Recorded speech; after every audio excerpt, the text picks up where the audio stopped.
Hey y'all, Bloodwing here, back to bring some grumpiness to the internet. And welcome to Redneck Radio, the show that you always get a side of, hey, hold my beer with your news. With me as always is Irate Bear. Good evening, everybody. Happy Saturday. I hope you're all well and having a nice weekend. Yeah, it's the weekend. But for somebody like me, it doesn't work anymore. It doesn't mean a lot, but The only thing it means for me as well, mate, is basically I haven't got to drive the kids anywhere. exactly. That's exactly where I was going. And it means I get a break from driving. I don't have to go anywhere.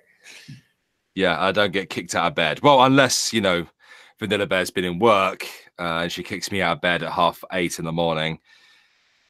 Yeah, which brings me to, I think I've mentioned to you before, you may remember that I have a really good internal clock, extremely good internal clock. I often don't even set alarms and stuff, but it's too good. And I'm mad at it today. I'm mad at it. I've always liked even since a little kid. What little kid doesn't? But I've really always liked staying up late. Yeah. Just do like staying up late, sleeping in. And since I knew last night was Friday, today's Saturday, don't have to get the granddaughters, I could stay up late, play video games, and sleep in. So I actually jump over and I get into the ARC server that Cryptic started and play with Jen and Cryptic and Functional that's in the chat and some other people and, having a good time. Around about 11:30, which is when I would normally go to bed, I get so sleepy I can't keep my eyes open. Crap. So, okay, guys, I'm going to have to go. I got to go sleep. And I went to sleep.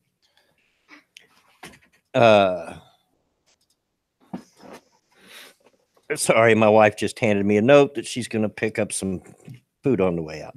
Okay. That wasn't the half of it, though. I woke up this morning at 7 a.m., which is just 15 minutes beyond when I would have had to wake up to get the girls. So, yeah, so much for staying up late and sleeping in. Did you get a nap in, though? I actually just woke from a nap at 2 o'clock. So a half hour before this stream started. You're cutting it a bit close, mate. Yeah, I did. But I knew I'd be up. Yeah. Oh, okay, fair enough. I hope everyone in the chat is well and having a nice weekend thus far. Absolutely. I know a lot of you can't afford to be lazy like I am, so you have to work for a living. And so, yeah. Yeah, pretty much. Are we being joined by a ranting monkey this evening, or? The link is set out as always. I've mentioned before. I'll mention again.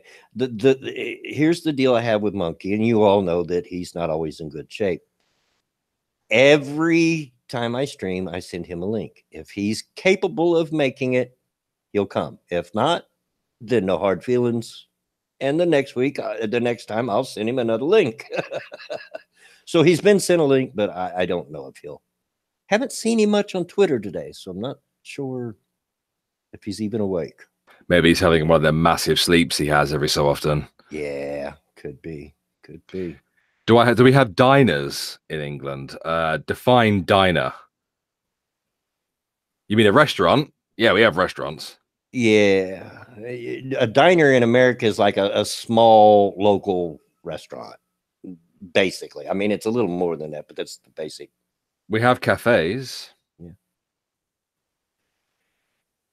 And burger vans. Chadwick DePrice says Randy Monkey's been sounding really tired lately. Yes, he has, and I understand it. As somebody that also suffers from chronic pain, it can really wear you down. It really can. I bet.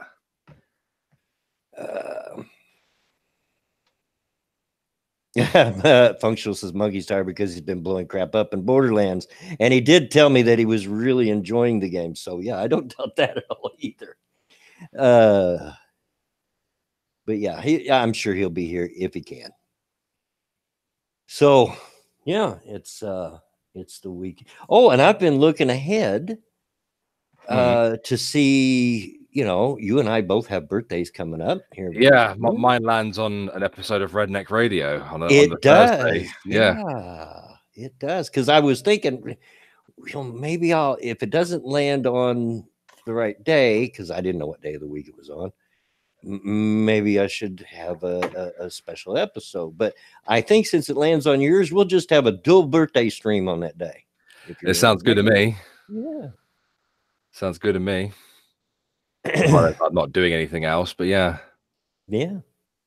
Exactly. Of course, if you're busy on your birthday, your family has plans for you. I get that. Yeah, I don't think they do, but it's pretty much screw you, your day older, so what? Yeah. 31, you know what I mean? It's not exactly it's not a landmark number, is it? Yeah, well, mine isn't exactly either. It's not one you think of as a lamb. It's 59. But next year, certainly, next year will be 60. It's the big 60 for you. That's right. I'm loving it. I'm actually looking forward to it. But, the only reason why you're looking forward to it is because people told you that you would never get there. Exactly. Well, people said I'd never live to be 30. And you all have heard some of the stories I've told, and so you can understand why they said that. Yeah. The amount of times you've had a gun in your bloody face. Yeah. Okay, so I don't know if you've got any news. I've got a little bit today. I've not grabbed any yet, but I will grab some. So shall we jump to the news? Yeah, go for it. All right, let me grab a quick swallow of coffee here. I've been all about the coffee today. Well, I'm all about the coffee every day. Cryptic, you'll be dead by 125. Good Lord, I wouldn't want to live to 125. The men in my family lived to late 70s, early 80s, and that's about it. And I'll be good with that. Oh, I think I've got some good news. Oh, well, good. I'm just going to lead right off with the one that my title is alluding to, and I'm sure you all figured out what it was. Our favorite mule-toothed politician, Miss AOC. Miss Cortez. Yeah. I do declare. Representative Alexandria Ocasio-Cortez attacks ICE as a dangerous agency. Oh, my God. Go on then. Tell us how they're dangerous. Representative Alexandria Ocasio-Cortez has launched a blistering Twitter tirade attacking ICE, labeling the agency dangerous. The freshman Democrat, who has previously vowed to defund immigrations and customs enforcement and see it abolished, made the comments in the wake of a party vote supporting a GOP amendment requiring undocumented immigrants who tried to buy a gun be reported to ICE, according to reports. Now, let's stop there for a minute. Hammer time. Yeah. Who in the world wants undocumented immigrants buying guns? And that's what triggers her? The Liberal Democratic Party of America, apparently. I guess so, because that way they got an army. Mm-hmm. Which is the only way they're going to get one. But that's what triggered her. Like, yeah, you ain't arming a bunch of fucking Starbucks neck beard hipsters. No, they'll be standing back, waving their hand. Stop it! I'll hit you. Stop it. Hey. Going on. I was upset that 26 Dems forced the other 200 plus to vote for a pro-ICE provision. There you have it. That's what she's mad about. It was because it was pro-ICE. Doesn't matter how much it made sense. It was that it's pro-ICE. To vote for a pro-ICE provision at the last minute without warning, because I think an agency that pins children down and forcibly injects them with antipsychotic drugs shouldn't be given more power. AOC's first tweet read. Oh, good Lord. People like AOC would disband ICE, wouldn't she? She absolutely wants to. Yeah. And I wonder how many jobs that would be down the drain. Right. Yeah. And how many illegals would then be able to freely wander into America. She wants to do it. Absolutely. What I did say was that I had to go back to my district and share the MTR vote to explain why a pro-ICE amendment was slipped into a gun safety law. It isn't a pro-ICE amendment, sweetheart. It absolutely is a gun safety law. Mm. And for gun safety, we don't want undocumented immigrants, or as they technically are, illegal immigrants having guns. So yeah, they should be reported on if they try to buy a gun. Kind of makes sense with the amount of news recently about illegals committing, heinous acts of violence. Well, yeah. Usually inside blue states as well. And let's be honest, and it's with a lot of other things too, but owning guns is a right of American citizens. Yeah. If you're an American citizen, you don't have that right yet. You want that right? Become a citizen. I can't imagine illegals knowing why you have those laws either, or those particular rights anyway. It was then that the New York Rising Star really turned up the heat on ICE, tweeting, "If you're mad that I think people should know when Dems vote to expand ICE powers, then be mad." She goes on in that tweet to say, "ICE is a dangerous agency with zero accountability." Yeah, never mind that they answer to Homeland Security. Yeah, they're a government friggin' agency, aren't they? Yeah, exactly. They absolutely are accountable. Agency with zero accountability, widespread reporting of rape. Yeah, it's just reporting. And a matter of fact, I just seen an article not long ago that was talking about molestation of children. And it was so disingenuous because the title said there were like, I can't remember the exact number, but something like 5,000 kids that had been reported molested while in care of ICE. Then as you break it down through the article, only about 37 of those accounts were supposedly by the ICE people. All the rest of them were by fellow immigrants. Wow. But widespread reporting of rape, abusing of power, and children dying in DHS custody. Now, yeah, I know exactly what she's talking about. There were a couple of kids that were sick when they came in, and yes, they died while in custody. But who do you blame there? ICE for trying to help these kids, or the illegal immigrants bringing them here, or the parents to America that brought them here knowing they were deathly ill. I say here like I'm in America. Right. Well, we know you're a closet American. We understand that. But we probably have a few similar cases here as well, to be fair. And then she ends it by saying having a D next to your name doesn't make that right. So she honestly is. And she, in another tweet, said that she's going to make a list of all Democrats that vote with the Republicans. You can make a list. Exactly. She's making a list. She's checking it twice. She is. She's Democrat. She's the Democrat Santa Claus. But and she's going to know who's naughty or nice. And if you vote with the Republicans, you're naughty. Yeah, naughty boy. Now, I made a tweet earlier, and this is how I feel about it. You absolutely, if you care about your politics and you care about what your politicians are doing, you absolutely should know what they're voting for. And in this internet day and age, that is incredibly easy to find out. Just go online, and it's just right there. There's no need for this list. It's all readily available. This sorry, just give us a sec, mate. Sorry. Okay.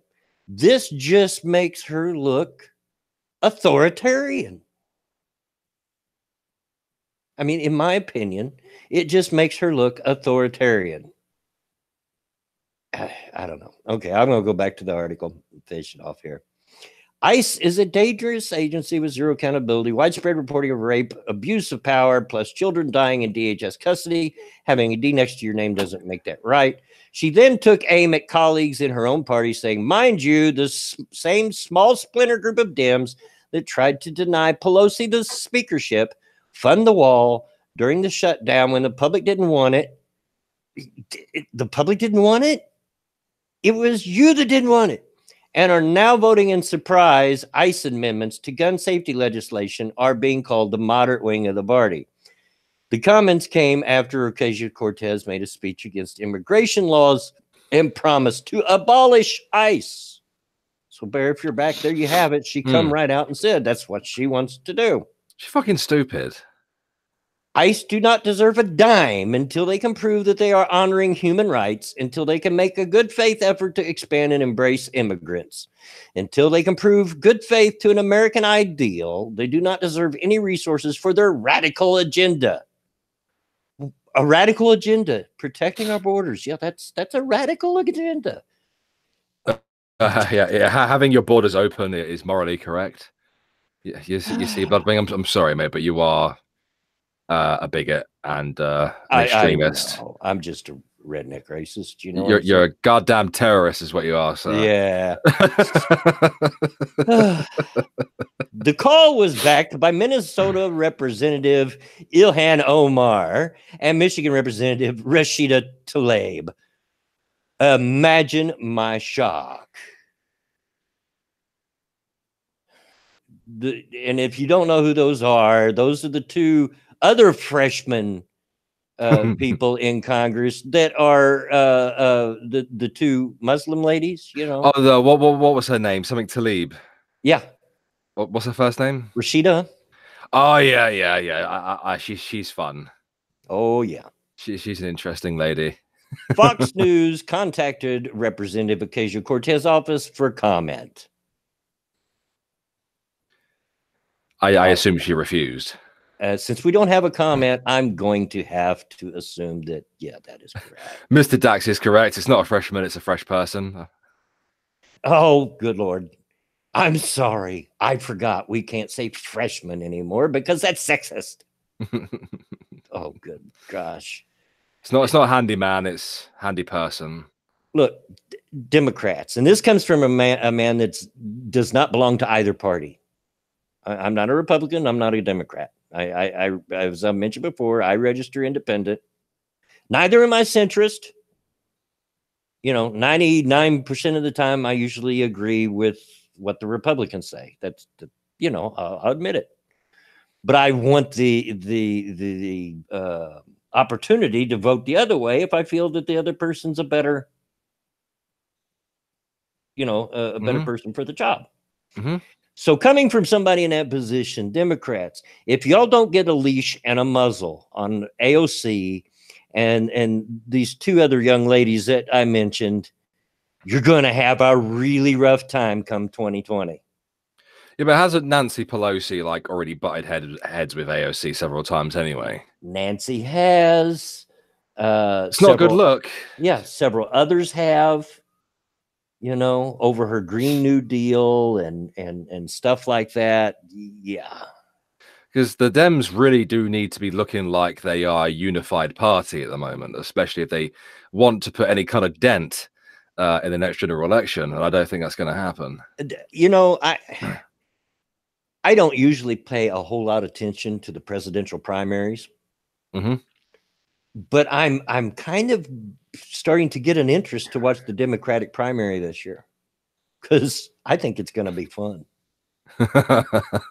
Because you know the primaries is where the Democrats fight amongst themselves to see who runs for president. Didn't Hillary say that she's not going to be running? Yeah, and Bernie Sanders was on The View recently. And they asked him if he was going to seek Hillary's advice. And he said, oh, heck no. We don't exactly see eye to eye, he says. I can't imagine why.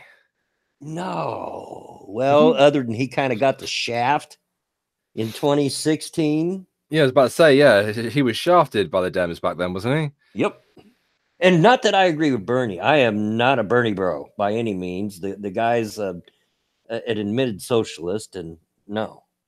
But he got the shaft, let's be honest. And what do they do? What do they exactly do to him? He actually had more popularity within the primaries And behind the scenes, she, just to simplify it, she Pearl Harbored his campaign. Oh, nice. Behind the scenes. Lovely. Yeah. I mean, by all accounting and running right up to the moment of the primaries, it was going to be Bernie. And yeah. Do you think he'll be the one that leads in the Dems primary this year, or if it is this year? Yeah, I assume it is, isn't it? Yeah, I don't know. I forget when the primaries start. I'm not so sure they don't start the year of the election, just really early in the year. But yeah, I think this year or this coming primaries for the 2020 election will be interesting because the Dems are already seemingly falling apart. And of course, that happens to the Republicans as well, because the Republican primary is the same thing. They duke it out with one another to see who runs for president. And sometimes them primary debates can get pretty vicious. I'm telling you, even though people are from the same party, they can, yeah. Oh, good. That's what you want to see. Yeah. To see who cracks under pressure, But and yeah, 0-0. Yeah, I'm inclined to agree with you, mate.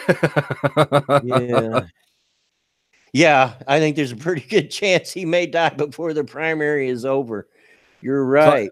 So, everything that Bloodwinger has told me about like America and American politics would suggest to me that Bernie would absolutely have no chance running against someone like Trump or anyone else for that matter. No. But if he did by some miraculous, thing, come to be the president, I think he would probably die while in the presidency.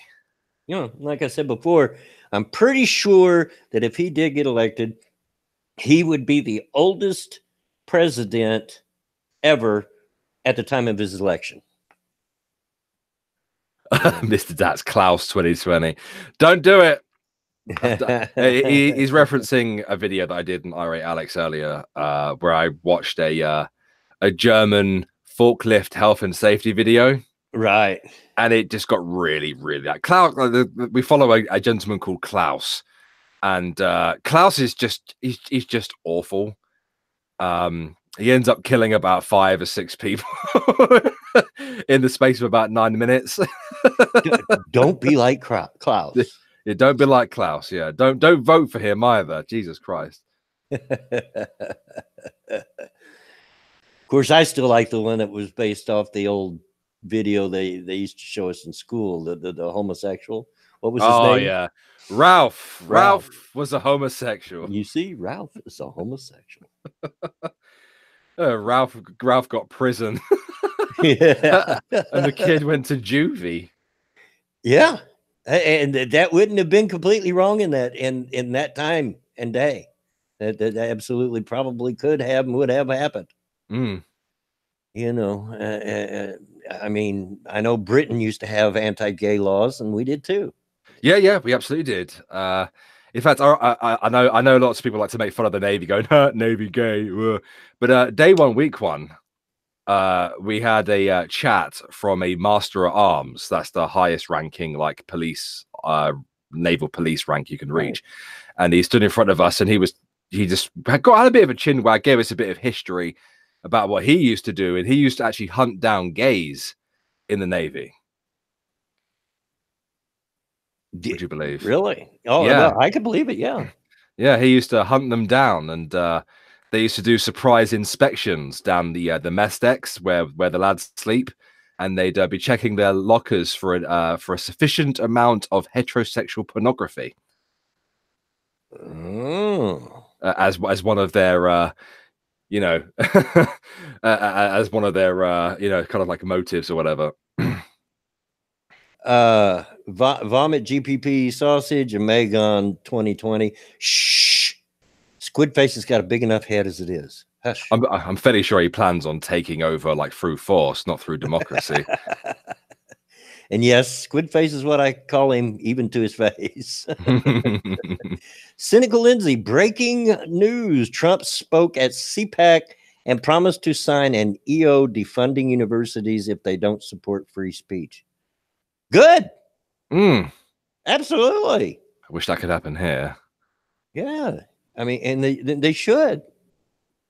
They should not be allowed to only allow partisan free speech. And we know which way they go. If you're left, you can say and do whatever you want. If you're right, not so much. And that reminds me, Blobbing, I know you're in the middle of the story, but did you happen to see Count Dankula's recent video? No, I did not. And it shows exactly why we need the same kind of legislation that you guys have over in America. It was about a GoFundMe that this student had set up. He'd been booted from university for, lo and behold, expressing illegal opinions. And he was like a UKIP, like youth member or whatever. And like he was studying like medical stuff, and Dank basically signal boosted it. Imagine my shock, though, right? British university kicking someone out for expressing wrong opinions. Right. Well, it's not any better here in the universities. Trust me. Functional says he had the kid who got punched in the face on too. Good. He needs to put that on boost. Of course, they did finally arrest that fellow that punched him in the face. And good. It's assault. Yeah, I'm sure you guys know which video we're talking about now. There was a video of it. And, a Trump supporter on campus. He didn't go to that school, but he was invited to be there by a student group. And yeah, he just got punched out in the face for no reason. An invited speaker comes to come talk to some students, gets punched in the face by an angry liberal. Yeah. My shock. Try to imagine it, if you will. There was a lot of complaints going out to the university because they felt, they were dragging their feet on the case and this, that, and the other, which wouldn't surprise me in the least. Which people, let me point something out to you, is almost surprising to me, because universities were some of the original bastions of free speech. They're supposed to be. Yeah. Yeah, as far as I'm aware, university is for young people to go and learn and experience and, learn about themselves. And you do that with debate and experimenting and being young and whatnot, doing young people things. And they're pretty much hindering all of that. Somewhere down the line, it quit being the bastion of free speech. Even in the 70s, in my day, when I was a young man, a majority of those practicing free speech on the universities were of a leftist nature and even more militant than what you have today. I've talked about that before on this stream. Trust me, the 70s were a scary time, very violent. But they still had a lot of right-wing people on the university campuses protesting, and, they allowed both. Somewhere down the line, it became where, okay, you can say what and do whatever you want if you're left, but if you're right, no, we'll kick you out. J-Kid. Hey, son. He says, wait, what? You were a young man? Oh, you know better than that. You've seen pictures. No, it's not just the speech stuff as well, man. I mean, it's all the false rape allegations and stuff. Like, it must suck now, like being a student and whatnot. Because as far as I'm aware, going to university, going to college, you go there, you fuck a lot of people, you get drunk out of your mind, you learn a lot about yourself, you learn a lot about the world while you're there. And these lefties are just doing everything they can to spoil that experience. It's pretty sad, really. J-Kid. And for those of you that don't know, which I don't know who wouldn't, Photoshop. He is my son, my real life son. He says Photoshop. How's it going, J-Kid? I hope you're well, mate. Yeah, a lot of people here are missing you, bud. I haven't had the opportunity to tell you, but Jen's been asking a lot about you. Loving you. Yeah. And if you're still interested, by the way, in playing Ark, Cryptic now has an Ark server that you can play on. So, yeah. There you go. But yeah, Cortez. Oh God. Yeah, I think she said something else because Goots replied to her on Twitter. Where is it? Oh, it's not doing it now. I'm clicking on it, and the initial tweet isn't there. She deleted it. That's possible. Okay, she must have deleted her tweet then. It's a shame. Oh no, there it is. We have black staff. We don't parade them around to show the world how diverse our team is and use that as some kind of evidence of the absence of racism. That's what tokenism is. And she's replied, it's a quote tweet of Charles V. Payne saying, how many black people are on your staff? Oh, oh God, it's a friggin'. Yep. Oh, translation, we have black friends too. Oh, donation. Let's see.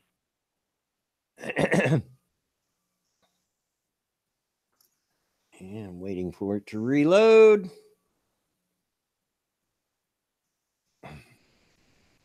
Thank you, Blind Girl Gang. Thank you for the donation. Love from Blind Girl, Pumpkin Trucker, Brick Gamer Girl, and Peter Omland. Well, thank you to all of you. Special thanks to Bear and the rest of the GPP gang for the awesome visit. Stay caffeinated, old man. Always, always. If I ever give up caffeine, I think I'll just lay down and die, probably, because it's probably the only thing keeping my body moving. You're not going to believe this. Actually, you might, but VidCon is promoting Steve Shives right now on Twitter. I seen it and couldn't believe it. My mind was blown. I was like, are you kidding me? Meet Steve. Steve Shives has an undaunted ability to speak on controversial topics like politics, social issues, and Star Trek. Yeah, you mean cucking to his really aggressive, angry-looking wife and blocking everybody on the planet. And I'm like, VidCon isn't blocked by Steve Shives? Yeah, I know. Exactly. The only people that's not blocked by him, probably. BG, he says to J Kid, like that old boomer fart would be tech savvy enough to Photoshop. He will be the first to tell you that I am more tech savvy than probably he is. I've been around computers since, well, almost day one. So I just see who is that saying that he's not relevant. I know that he isn't relevant in the way that he doesn't get like any views, like he killed his channel some time ago, but yeah. But he still gets a lot on Patreon every month, and I mean a lot. If I go to Patreon real quick, I'll tell you how much he gets, because he's one of the few people that doesn't hide it. So I'll give him that. See, when I first saw that tweet, that was the first thing I thought is like, never mind that he's killed his channel. Yeah, let's promote him. $1,297. Oof. Yeah.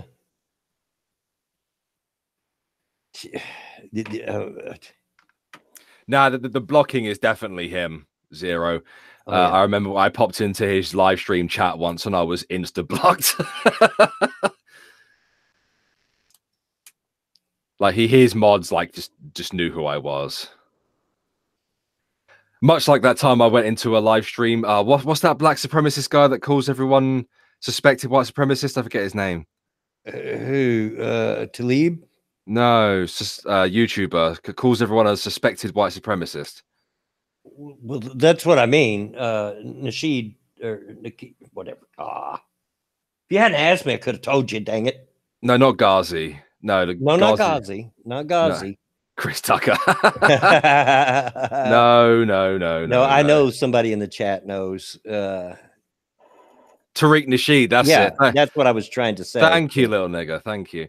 Yeah, I showed up in his chat once, and one of his mods tried to warn him that it was suspected white supremacist irate bear is here. I was just happy to be recognized. Never mind that you're openly biracial, but yeah, I would be honored that I was recognized. Exactly. I was like, oh. Yeah, thank you. That was like me the other day when I showed up to a premiere of a Neebs gaming video. Oh yeah, they recognized you, didn't they? And they didn't recognize, but somebody in the chat recognized me, and I'm like, really? That's kind of cool. Oh, I fanboyed the other day, big. Oh yeah, yeah. I saw that Leon Lush was having a problem with copyright on with his like newest video, and I replied to him on Twitter, and he actually replied to me. Oh, yeah, it's like little nigga. Yeah, Tariq is. He's.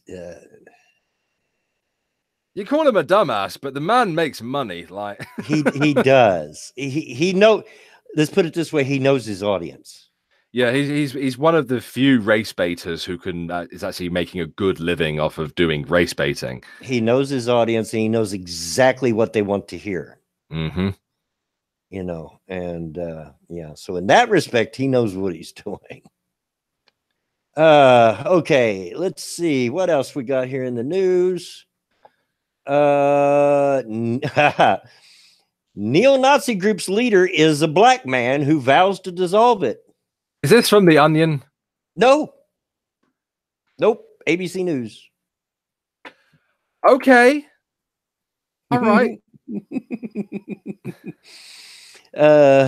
Waiting for it to load here. I did read it ahead of time. One of the nation's largest neo-Nazi groups appears to have an unlikely new leader, a black activist who has vowed to dismantle it. Court documents filed Thursday suggest James Hart Stern wants to use his new position as director and president of the National Socialist Movement to undermine the Detroit-based group's defense against the lawsuit. The NSM is one of several extremist groups sued over bloodshed at a 2017 white nationalist rally in Charlottesville, Virginia. No, it wasn't a nationalist rally. Anyway.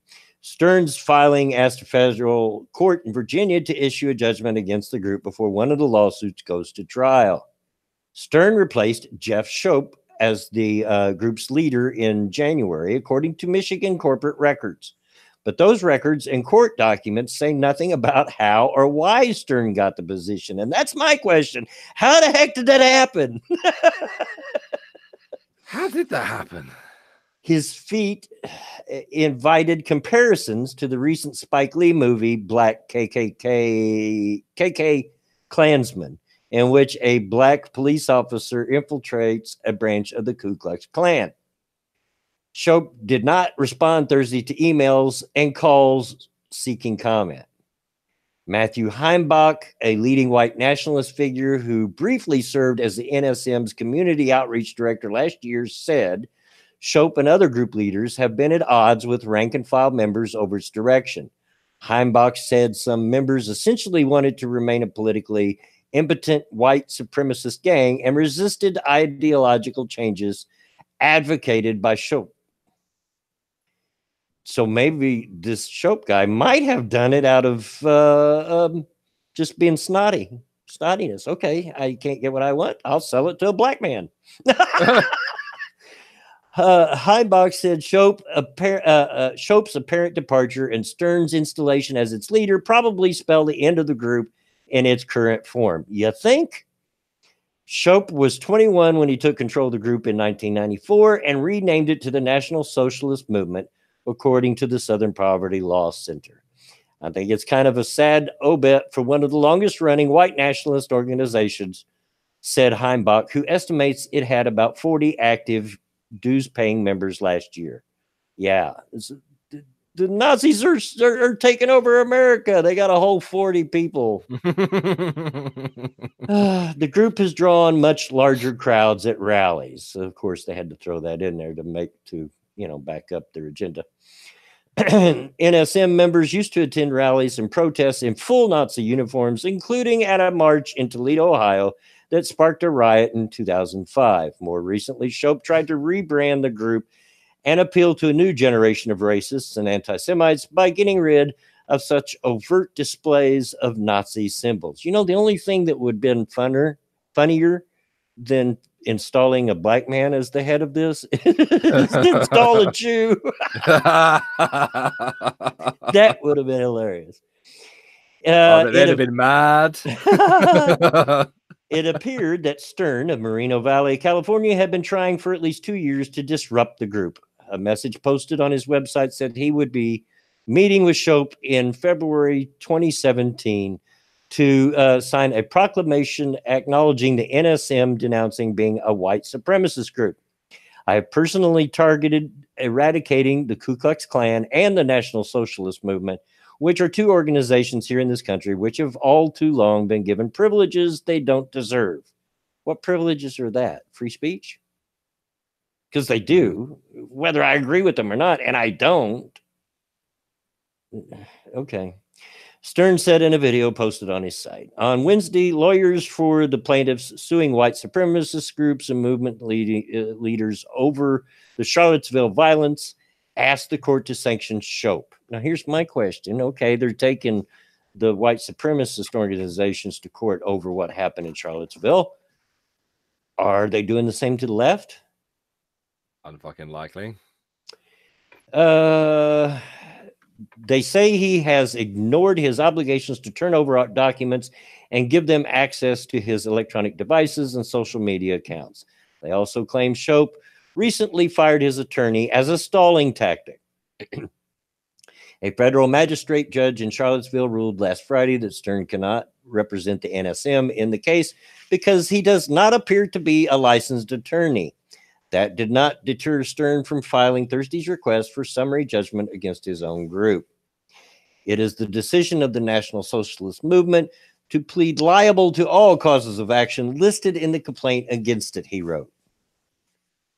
Stern served a prison sentence for mail fraud at the same facility as one-time Ku Klux Klan leader Edgar Ray Killen, who was convicted in the Mississippi burning killings of 3 civil rights workers. Killen died in January 2018.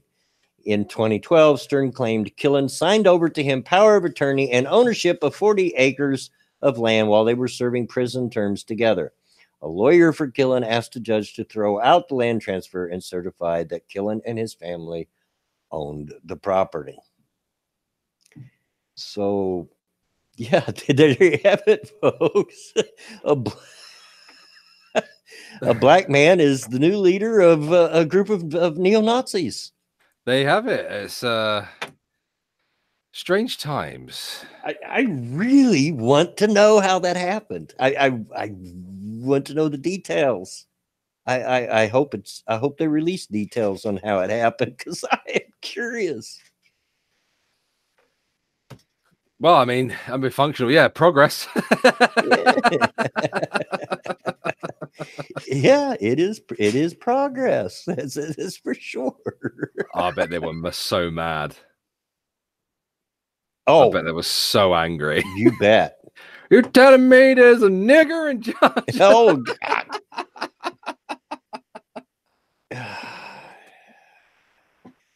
Yeah. I can imagine the behind-the-scenes conversations. Oh, yeah. Jake, it's just Russians interfering with the leadership of everything. Yeah. It was the Russians. They did it. Yep. Yeah. Russian bots on Twitter. They did it. I did send you a couple of articles that I was unable to access. All right. Just in case you didn't have anything else after this. Yeah. Well, I do, but we can take a look at that.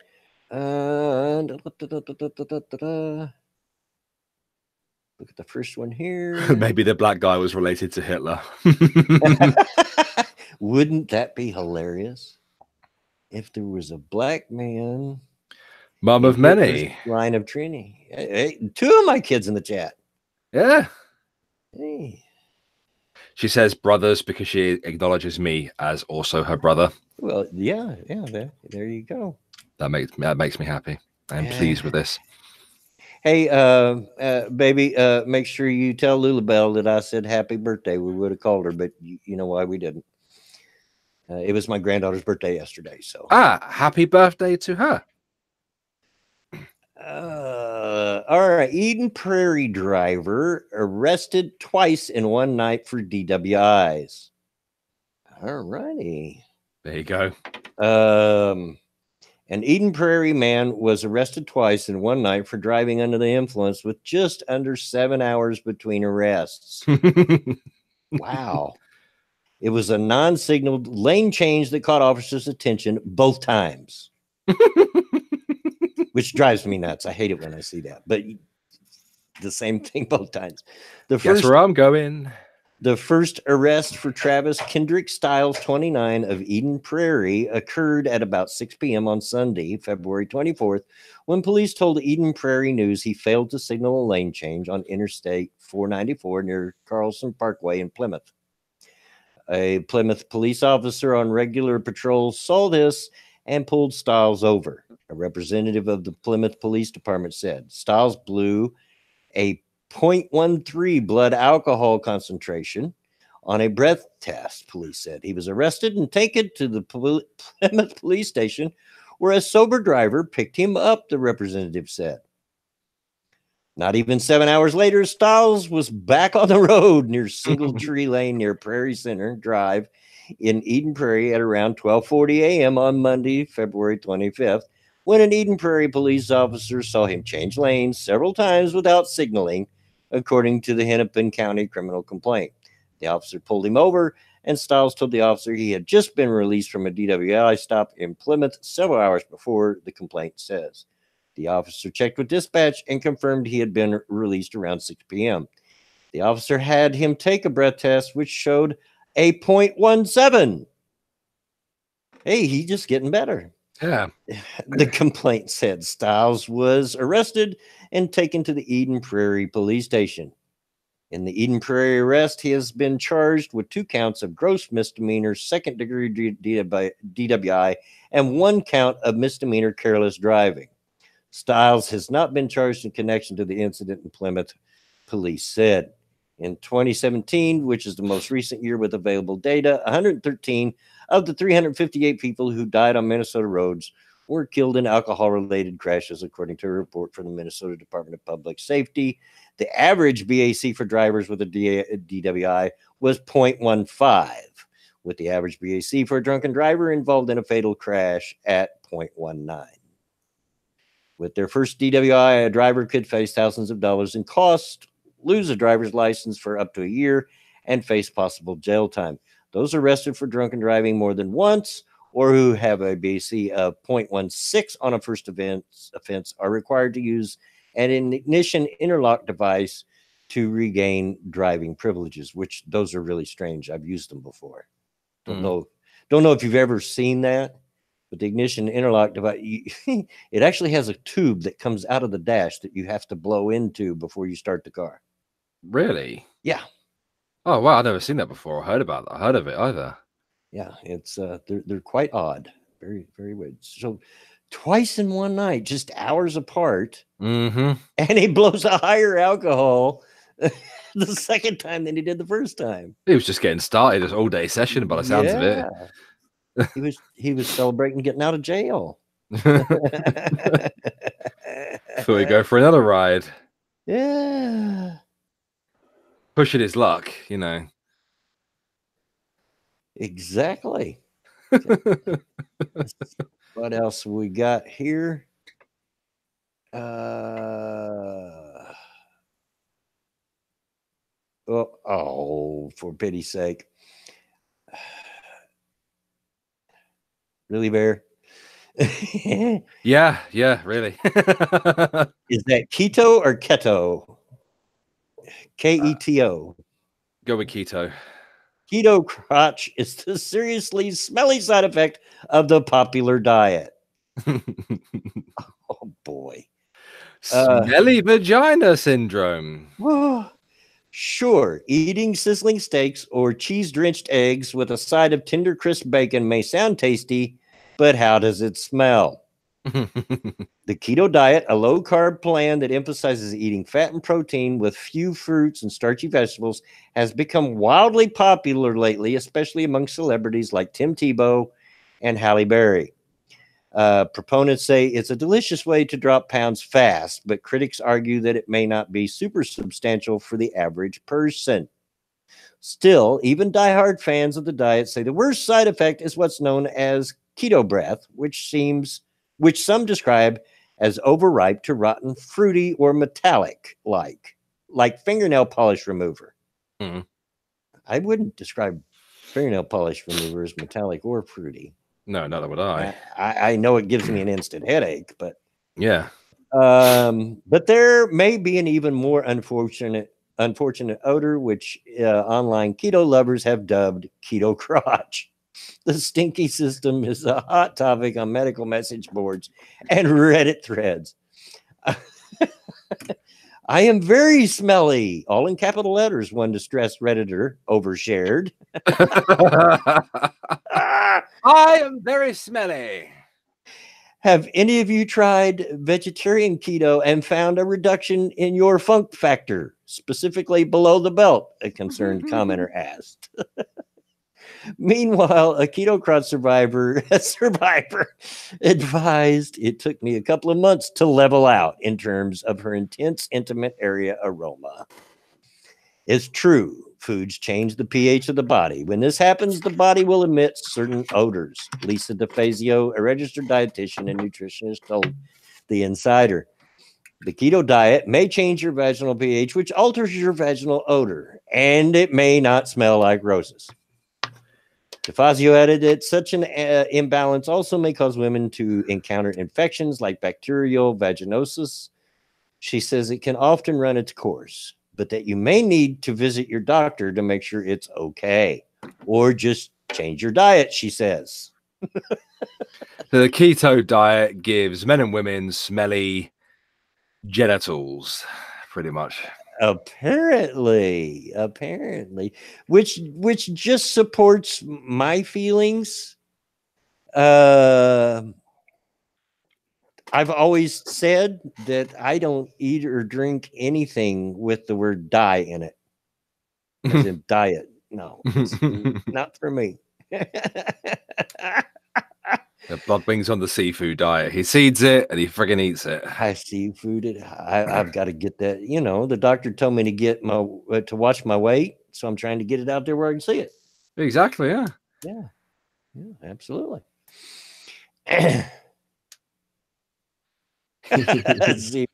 Zero. Read that for me, Bear. Ari Bear was one guy just eating a girl and was like, damn, girl, this stinks worse than the other girls' vaginas. I don't doubt it. Okay. Let's see here. What else we got? Did I send you 3 in you total? sent me 3, yes. Okay, yes. I also have 1 sat here as ready and waiting. We'll read this one, and then I'll probably take my bathroom break, and then we'll come back for the other one. You have to hold it in so I can win. I don't know if I can do that. Well... Veteran says illegally hired VA doctor never removed tumor during operation. Alrighty then. Marine Corps veteran Tony French underwent surgery in late 2017 to remove a benign brain tumor before learning about the troubling history of the doctor that operated on him. He thought he was one of the lucky ones. Last year, it was discovered that Veteran Affairs Hospital in Iowa City employed a doctor that was illegally hired, neurosurgeon John Schneider. Schneider had his medical license revoked in another state due to malpractice. How do they miss that?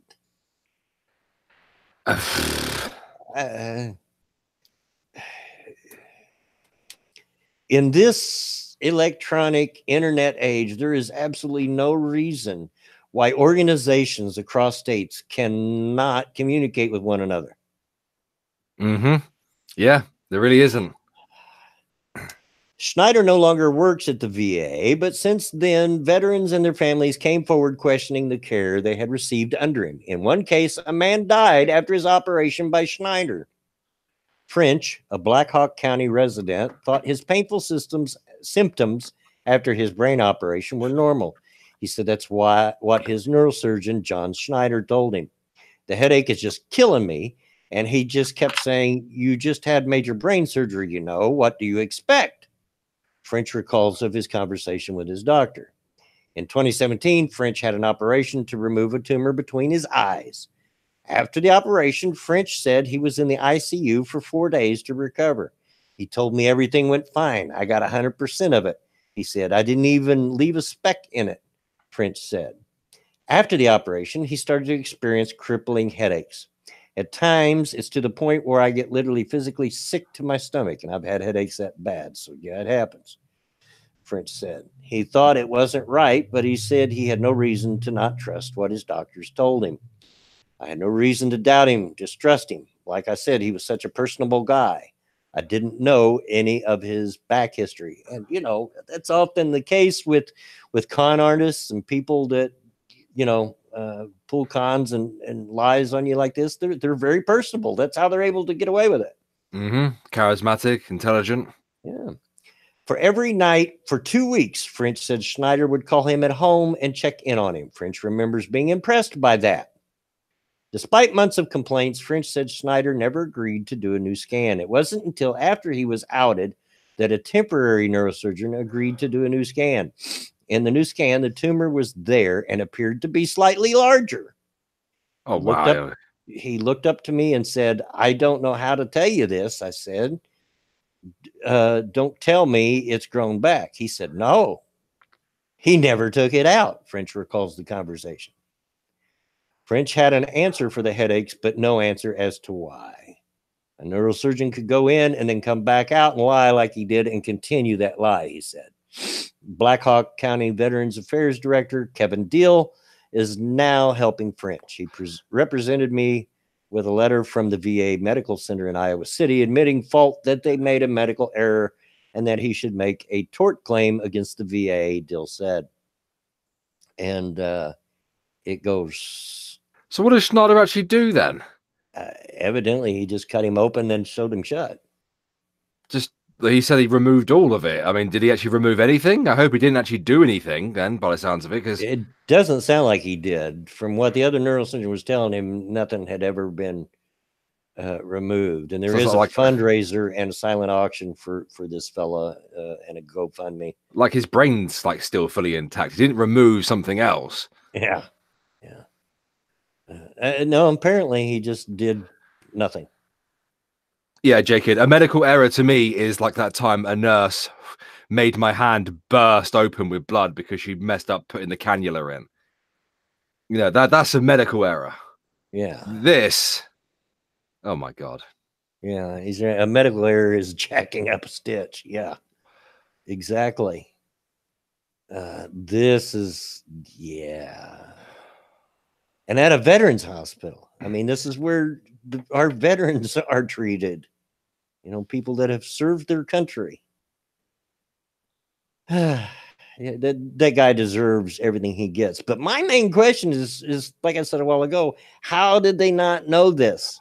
How did they make this mistake and hire this guy whose license had been taken away by another state? In this internet day and age, there's absolutely zero reason why states cannot communicate. You know, yeah, especially the same organization. You know, I can understand if this was years ago. You know, our police used to have a lot of problems because they would have crimes. In fact, this was a big issue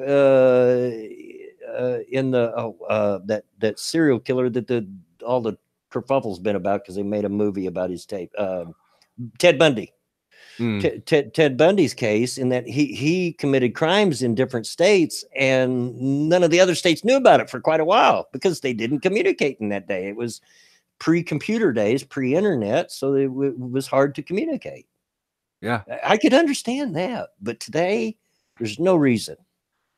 So they messed up the vetting, they messed up communicating with each other as well, and because of that, the veteran's tumor is now bigger. Hopefully he gets treated and hopefully he's able to walk away from this. Yeah. Functional says Trump was saying he wants to hold people at the VA accountable when they screw stuff up, be able to fire them when they do it, etc. And yeah, I agree. He should be able to. There's been a lot of, you may not know this, Bear, but there's a lot of negative press against the VA for the last several years. Who's in the chat says that you can't fire people from the VA? Why can't you fire? It's a job. Yeah, well, it's the government. All right. And well, it's disgusting is what it is. Absolutely, to treat a veteran like that. Yeah, it is. To act so personable as well, like calling him up every day. That veteran must feel like an absolute mug. He was calling him up every day to make sure he hadn't caught him out. Yeah, probably. Yeah. But yeah. Okay, I've got to run to the restroom real quick, and then we'll go on with stories. Cool beans. What's going on, chat? I hope you're all well, having a nice weekend. Who do we have in the chat? We have Festering Womb, Little Nigger, Stargazer Knights, Rotten Corpse. Good to see y'all. Christine Morse, Eric Peters, Functional, Jack Gunsky. What's going on, man? Old Grouchy Gamer. Good to see you. Federal Employee Unions. I see you also have unions. Cynical Lindsay. When people ask me why I oppose universal healthcare, I point to the VA. It's a good example. How's Little Bear been? Yeah, he's much better. He's much better. I mean, I was checking on him every half an hour last night, from about 7 until about 2 in the morning, and he slept through. You know, he had a big sleep. He didn't throw up at all yesterday. He's a lot better today. A lot more chirpy. He's actually eating his food today. Actually drinking. Which is really good to see. So I'm a very happy chappy that he's back to normal, man. Because kids, it's hard work when they're not well. Because first of all, like, it's not nice to see young kids when they're unwell and stuff, and they're a bit difficult. They don't really know how to express themselves when they're like that, But he's much better. He's much better now, anyway. So thank you for asking. Hello TOS. What's going on? What's going on, the layman who says fuck federal unions? Roger that. Civil employee unions are bullshit. It's time off the job and get your check. Kyla, hey, what's going on, Kyla? Just trying to clean off an end table. Crap, I'm a slovenly housekeeper. What's going on, Christine? I hope you're having a nice weekend. Ryan Walters, what's going on? Was fun watching you become Papa Bear, though. What you mean, my story time video that I did on my second channel? I liked making that video. I thinking about when my son was first born always makes me smile, Unions are fucking awful. That I wouldn't mind if there were more federal oversight. Yeah, the trade unions over here are a bit of a pain in the ass. They had to be smashed during the 80s because the sheer amount of power they held. I think I mentioned that in my last video, actually. Before I went to the restaurant, I forgot to ask if anybody won. Hey, speaking of Squid, we were talking about you earlier, Squid Face. What's going on, Megon? Somebody wanted you to run for president in 2020. But I forgot to ask if anybody even came close. If you're new to the stream, it's 100% certainty that the old man will have to go to the bathroom at some point during those 2 hours, and chat gets their bets in early on just exactly when I will go. So that's what that's about. And I don't think I don't think either one of us mentioned, please like and share the stream, because YouTube's not going to help. And that really helps me out. And if you want to go to a little further to help an old man out, there are links to my Patreon and to Streamlabs in the description, as well as a hashtag. If you have news that you want to send to me, you can send it to that hashtag, which I haven't checked the hashtag yet. As well, guys, we've got 82 people watching, only 35 likes. I'm fairly sure that we can do just a bit better than that. I'm fairly sure we can get that to 60 likes at least. Yeah, when we first started Redneck Radio, I was quite good at guessing when you'd go for a tinkle, but I guess my bladder dar isn't working. Yeah, your bladder dar. Yeah, is that like gaydar just for bladders? Yeah, my gaydar tends to work though most of the time. Yeah, it worked last night on Ghost Poo. So first side of the apocalypse, the old man has a hashtag. Okay, all right. Tinkle wings. I like that.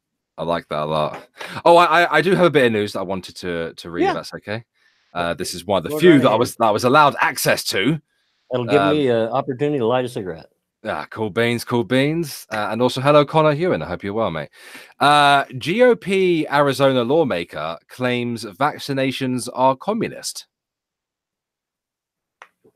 Vaccinations are communist. Apparently. All right. I'm interested to hear what his reasoning behind that is. Or her reasoning, I believe. State Representative Kelly Townsend also misused a Benjamin Franklin quote. This is coming from HuffPo, so I'm a little bit dubious about this, but there is a video of it. I'll have to just quickly play that. It's only 48 seconds. Okay, so all right. Okay, so I don't think it's BS. As cases of measles continue to rise across the United States, public health advocates have cast a critical eye on state policies that make it easier for parents to avoid vaccinating their children.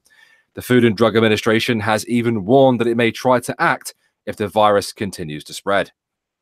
Facing that possibility, Arizona State Representative Kelly Townsend took to Facebook on Thursday, bemoaning not the transmission of a wholly preventable illness, but communism for some reason. I think this is legit. Dearest friends and people of Arizona, hold on, let me try that again. Okay. Dearest friends and people of Arizona, it seems we are prepared to give up our liberty, the very sovereignty of our body, because of measles. wrote the 5-term lawmaker. I need to see it. 5 terms. There's your problem right there. Oh my God, it's real. If I just drop the Facebook link, like, because people just confirm this is the actual state representative for me, I'll drop it in the chat. I'm always a little bit dubious when something like this pops up, but I just want to make sure that it is legit. If someone could check for me, that'd be amazing. I read yesterday that the idea is being floated that if not enough people get vaccinated, then we are going to force them to, she continued. The idea that we force someone to give up their liberty for the sake of the collective is not based on American values, but rather communist. What? Okay. It would appear that it doesn't matter what end of the political spectrum you're on. Anti-vaxxers exist everywhere. Yeah. Jake says someone should infect her. Yeah, exactly. I mean, forcing people to get vaccinations is, it's a little authoritarian, but for the good of the public safety, I don't got a problem with it. Yeah, I had to check that was real because A, I don't know your politicians. I know a few of them by name. And B, it's coming from the HuffPo, so there's far too many for any of us Americans to know them all either. Yeah. Okay, if I continue reading, Townsend's belief that vaccines cause harm, a claim researchers have repeatedly debunked. Yeah, I know, right? It's almost as if you can keep debunking stuff and people just refuse to friggin' listen. It was almost immediately debunked, but it still caught fire. Yeah. This information is everywhere as well. Oh my God. Stems from her 22-year-old daughter's unspecified health problems, according to the Washington Post. The lawmaker blames vaccines she gave her daughter at 10 months. It's very unlikely that vaccines caused your daughter to have massive health issues. I mean, vaccines can make you a little bit ill for a little while when you're a wee burn, but you get over it quickly. Yeah. Okay. Townsend ended her statement with a couple of paragraphs on fundamentals before closing with a Benjamin Franklin quote. Those who would give up essential liberty to purchase a little temporary safety deserve neither liberty nor safety. And apparently that's incorrect.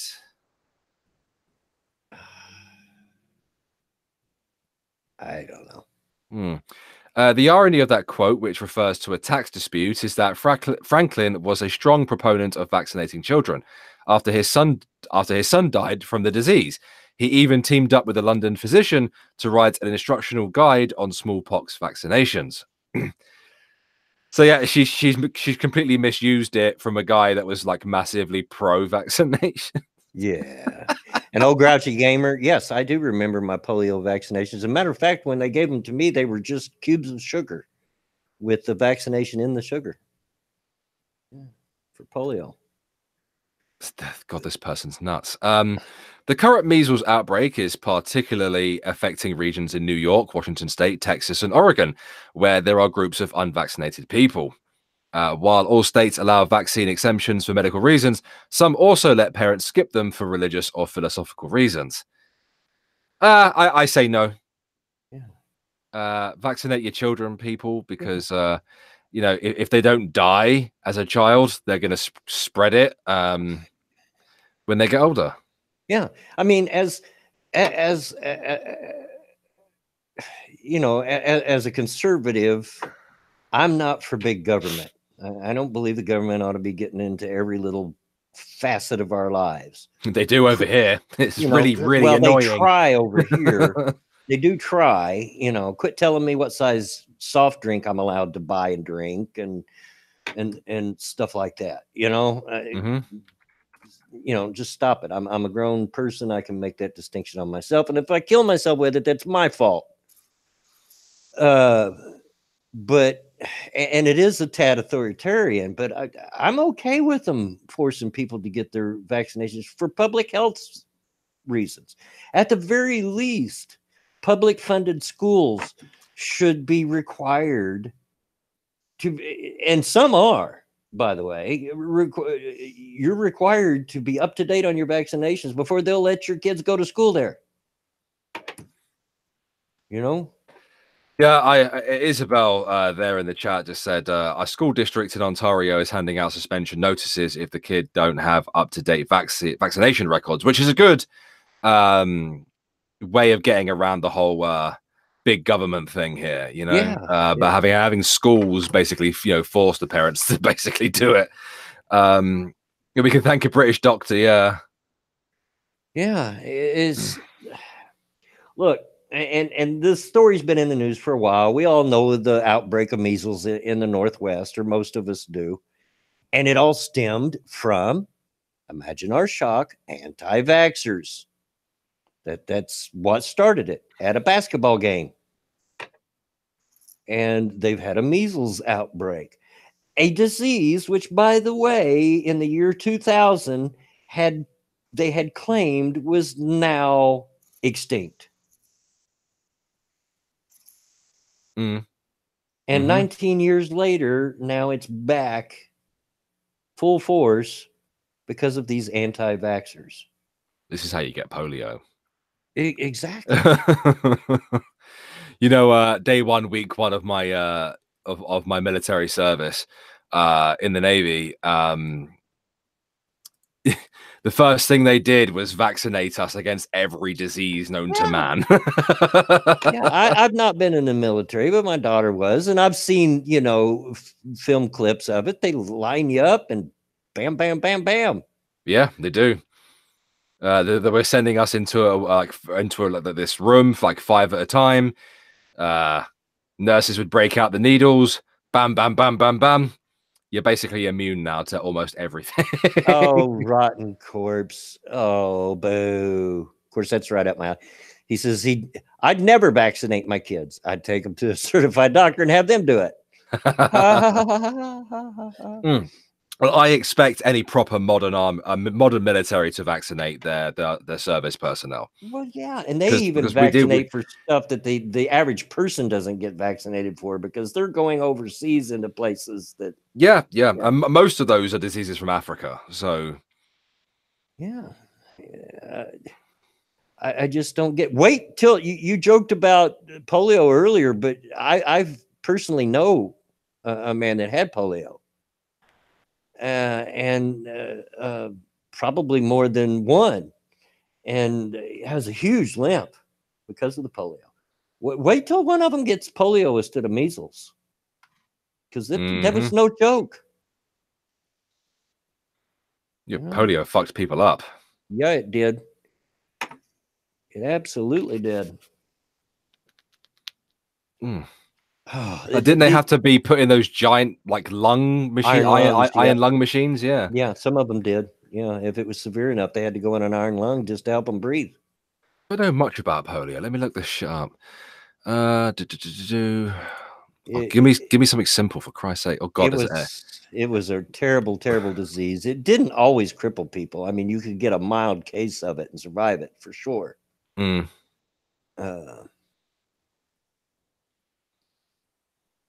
See, the initial symptoms sound like the friggin' flu. Yeah. They give you atrophy, tight joints, deformities, twisted legs and feet, muscle weakness. Oh, data. Polio is playing football on horseback with long hammers. Wah, wah, wah. Yeah, it was absolutely no joke. And, and yes, people did survive it, but some by going through extreme measures. And it could totally mess you up. It was a bad deal. Is that what's next? We're going to have a polio outbreak now? We've had measles. And I've told the story before, and I'll say it again here. My sister that has cerebral palsy is totally deaf. Why? Because of measles. Measles settled in her ears, and she turned deaf later in life. And it was totally the cause of it. Measles is no joke. Hampering her life even further. Yeah, it can kill you. It can deafen you. It blinded blind press. We all know blind press. It's but let's not vaccinate our kids because autism. Yep. Because it gives you autism. So fucking retarded. It's got mercury in it. Oh. Yeah. I mean, an absolutely minute amount. That autism claim was almost immediately debunked. The British surgeon that made that claim was shown to be totally wrong almost immediately, but yet it caught fire in some communities. Some of the celebrities got a hold of it and so forth, and popularized it. And I certainly feel you're there, functional. Anti-vaxxers really do my head in. They really do. I'm kind of passionate about it. They don't care how much they're endangering you and your family. They don't. Yeah, I fucking hate anti-vaxxers. Yeah. Oh gosh. They just do my head in. There's not a group of people any dumber in this world than anti-vaxxers, and there's some pretty stupid people in this world. That's my opinion, of course, but this is my stream, and that's what you get. My opinion. Jake, so now I know why I'm so screwed up. All those vaccinations forced upon me as a lawn invading whippersnapper. Absolutely. And yeah, vaccinations can have some side effects sometimes, and the occasional rare person might have an adverse reaction to it. I remember when I got my smallpox vaccination, they prick you in the arm. A lot of us my age have this scar on our shoulder from that vaccination, and they prick you in there, and that shoulder got a fever in it, and it itched and it turned red for a while, and then I was okay. But I'm sorry, mate. Oh my god. Well, I have to read this article because okay. Oh my god, this right, hold on. Why people are throwing cheese at babies. And there's a video of I've seen a video of that. Oh my gosh. I'm putting it in the chat if anybody wants to see the video. I seen a video of some guy, and it was supposedly his little brother, and he literally throws a slice of cheese and sticks it to the kid's face. Yeah, he throws it and it lands on the baby's face and it gets stuck there, and the baby just looks so confused. Well, yeah, the kid flinches like anybody would if something's thrown in your face. Yeah. It's because it's cute, he's... There's another video. The baby stops moaning because it gets a slice of cheese stuck to his face. Oh, that's out of order. Yeah. So why are people doing it? Does it explain it? Instead of telling babies to say cheese for the camera, people on Twitter are now literally throwing slices of cheddar at them. The quirky Twitter trend, which has been called the Cheese Challenge, was started by some Twitter user on Thursday. He uploaded a video of himself approaching his toddler brother while holding an ominous slice of cheese. In a scene that could be described as a low-budget Hitchcock film. What? The seemingly terrified baby braces himself as his older brother flings the dairy product on his face. Just cheese, my little brother, this person wrote. The video has shot to stardom online, garnering more than 8.3 million views. Kid's gonna grow up with a cheese phobia, one user wrote. I shouldn't laugh as much as I did. He even knew something bad was about to happen, another Twitter user said. And the clip has inspired other followers to start throwing cheese at their babies. And viewers critique the poster's dairy flinging abilities and the tot's reactions. Oh god, there's another video. You people are too easily amused. I'm telling you. the third baby, like, is actually quite happy about it. The other two weren't. Oh, there's another happy baby. He just doesn't look amused. It doesn't say why. But there's 4 videos, Bloodwing. Do you want the article in DMs? Or you can just put the link in chat. I can put it in the chat again. Yeah. If you want to grab it and have a look at the videos for yourselves. Yeah. Yeah, J Kid, right? What? Don't throw it at the babies. Throw it at me. I want all the cheese. I love cheese.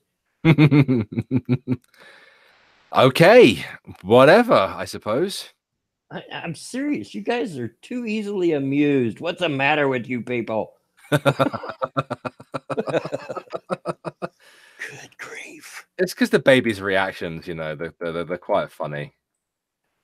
Well, the first one I saw, though, I kind of felt for the baby. It's just like the way it flinched and everything, that cheese stuck to its face. I was like, poor little guy. He has no clue what's going on. He did. He looked like, why the heck did you do that? Bless him. Bless Baba. I'm not going to be throwing cheese at anyone because cheese is the nectar of the gods. Yeah, I'm keeping all the cheese for myself. I'm not wasting it throwing at babies. Remember the What the Fluff challenge? No? Wyoming opens up school for one single student. Or old grouchy gamer. See you later. Thanks for stopping by, buddy. See you later. It opens a school for one student? Yes. Do you want that article, or should I find something else? No. We'll look at it. Okay. And I can't access it because I live in this frigging country. All right, check DMs. I'm sending it there. J-Kid says, to be fair, I would totally throw a slice of cheese at my niece. Yes, we know you would. She'd be happy about it, though. Yeah, you're right. My granddaughter would probably enjoy it. Like, oh God, I've got to read this one first before you read that one. The youngest. Okay. All right. Petition to add anti-vaxxers to Plague Inc. reaches its goal. Developers say they'll do it. Yes. Absolutely. They're a plague on humanity. Yeah. Fantastic. That's brilliant. I actually have Plague Inc. on my phone. So it's not a bad game. It can be quite hard from time to time, depending on which disease you are. Plague Inc. There's like a different version on Steam because you can get it. I think I got it for free on iPhone. Yeah, I've heard of it. Yeah, the real-time strategy simulation game where you play as a host of diseases and try to eradicate the world is trending on change.org with a petition to add anti-vaxxers as a new buff for the game. And not only that, the creators seem keen on doing it too. Good. Yeah, I have Plague Inc. on my phone. I would imagine the Steam version is probably a lot better. In Plague Inc., you start off as a tiny disease somewhere in the world, posing as no threat to anyone.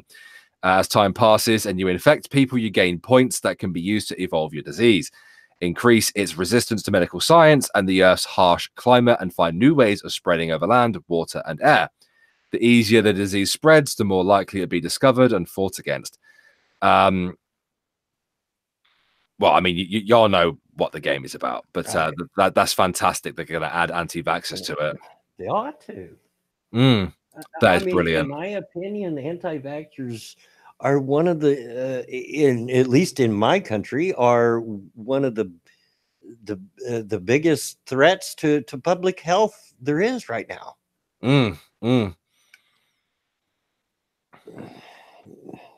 Yeah, add it to video game.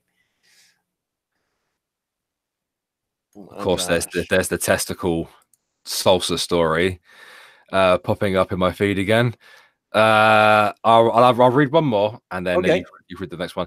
Groom choke slams bride's ex-boyfriend for a table at wedding reception. Oh my god, I think there's a video. Sounds like my family. I think it may have been a joke.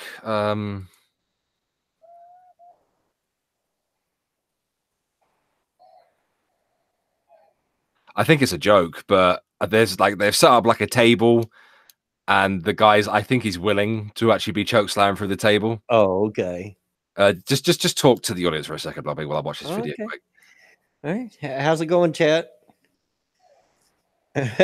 Jay kisses. Oh, wedding plan ideas for me. You're not choke slamming me to the table, boy. I'm telling you right now. Not gonna happen. But how are there? I hope your Saturdays are going well, people. And I think we can do a little better. There's 83 watching, only 51 likes. Come on, you guys are the kings of the. Let's get that ratio up there a little better. It would appear that it was done in good faith. Yeah, they were. I think they're for like actual friends and stuff, and they just did it for a laugh. And I dropped the link in the chat if anybody wants to watch the video. Yeah, it still would be funny. Yeah. Jake says, because I don't know if you heard me a minute ago. I told him he was not going to choke slam me through a table at his wedding. He says, "This is America. I will choke slam whoever I please. Thank you very much." I dropped the link of it in the chat if anybody wants to see it.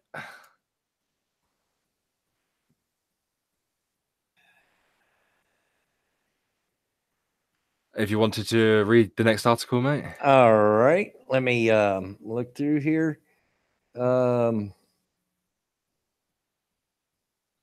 see. I did look at some, but now my poor memory, I forgot what it was I looked at. That's terrible. No, we're not reading an article about a spider. No, ain't doing it. Not on my stream. Oh, that's too depressing. 11-year-old charged in death of 1-year-old she was watching. No, we're no, we're not going to read about that either. Megon says, I've recorded nearly all of the video now, by the way. I've done the intro for you to do your sexiest. Roger that, sir. I'm going to get it done either tonight or tomorrow, and I will have it to you by tomorrow night, hopefully. Oh, okay. Here we go. Texas grandmother rescued after posing on iceberg throne that drifted out to sea during Iceland vacation. Say that again, sorry? Got to let it load so I can. Okay. Texas grandmother rescued after posing on iceberg throne that drifted out to sea during Iceland vacation. A Texas grandmother got to be the queen of the oceans for a short time when an iceberg throne she sat on to pose for a picture drifted off to open water while on vacation in Iceland. She was that fat, huh? I guess so. Judah String and her son Rob were traveling in Iceland recently when they stopped at Diamond Beach in, oh boy, I can't pronounce that word. Jokul Sarlon something. Foreign word for a great photo op on what looked like a throne straight out of Disney's Frozen. It was shaped like an easy place to sit. You can tell by looking at the shape of it, and I thought, well, it looks like fun, String told ABC News. When I got on it, it started to totter, and a wave was coming in. She added, a very large wave came in and kind of made the throne kind of rock, and I could tell that I was slipping off. Photos of the ordeal went viral after String's granddaughter, Catherine, shared screenshots of the hilarious texts from her father on Twitter. Lost her kingdom when she drifted out to sea, one of the texts said. No joke. A Coast Guard rescuer had to save her and bring her back to shore. The 77-year-old from Flower Mound, Texas, told ABC News that she thought she was safe when she sat down and that she had seen several people sit on it before she had her try. I don't weigh very much, so it was a little easier to float off, I guess, String said. I've always wanted to be queen. That was my chance. A bystander who happened to be a boat captain trained in water rescue quickly helped to bring the grandmother back to shore. Okay. Pro tip, people, if you're vacationing in Iceland and you see an iceberg that looks like a throne, don't sit on it. In fact, don't go out on an iceberg at all. I shouldn't have to be telling you this. Yeah.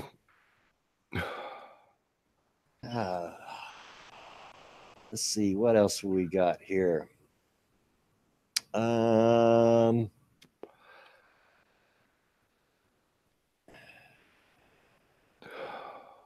More politics, blah, blah, blah, yakety yakety. Story on the guy that punched the conservative activist at Berkeley.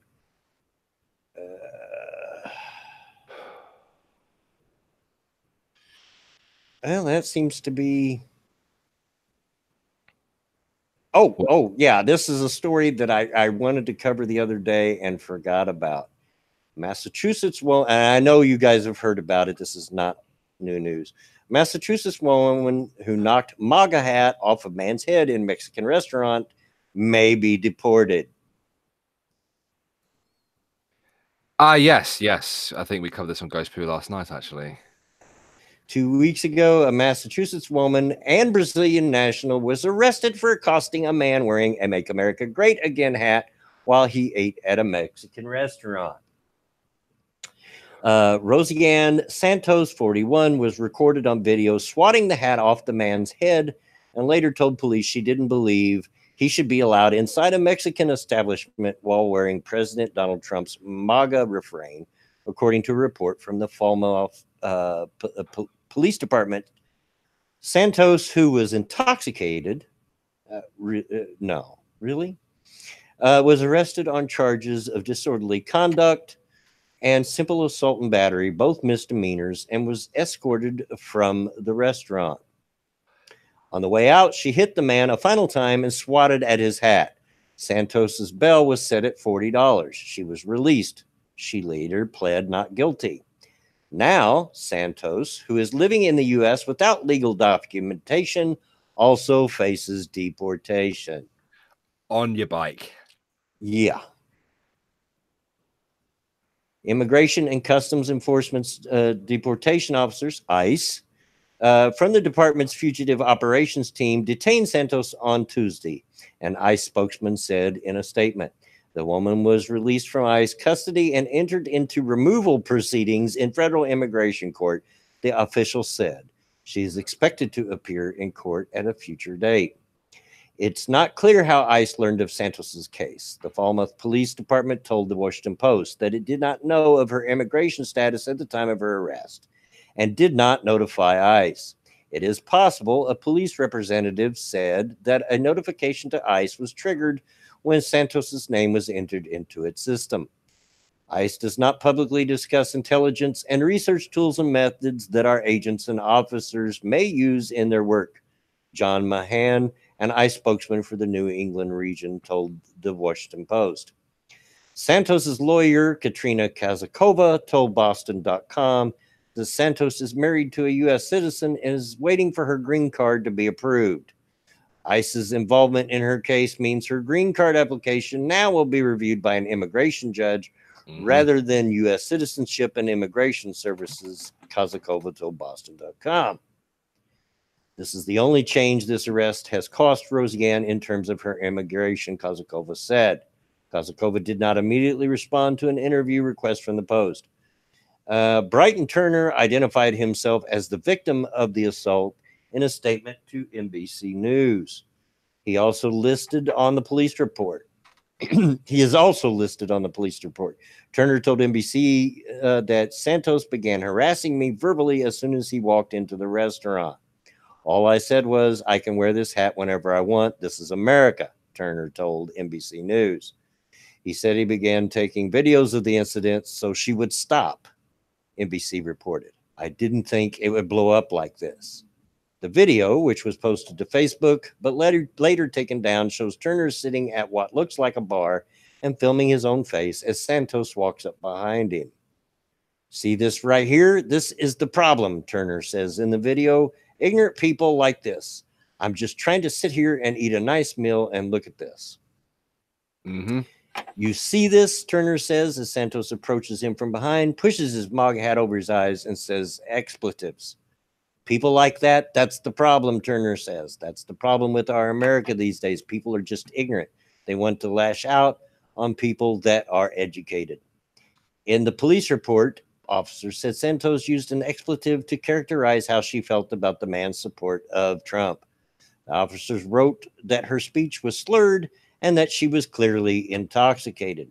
As one officer tried to escort her from the restaurant, the police report said Santos began walking, but stopped behind the male wearing the red hat, grabbed his hat, moved it around in a circular motion while violently pushing his head down toward the bar.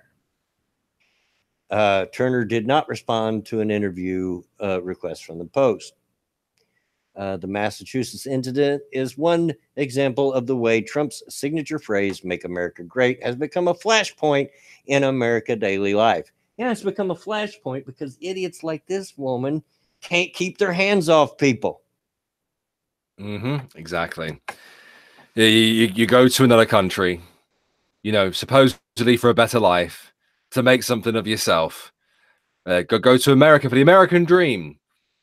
And before you're even a citizen, a legal citizen, you assault somebody. You would think that if your status is precarious at best, as far as citizenship goes, you're not going to pull stuff like this. It might be best to keep a low profile if you're in that process.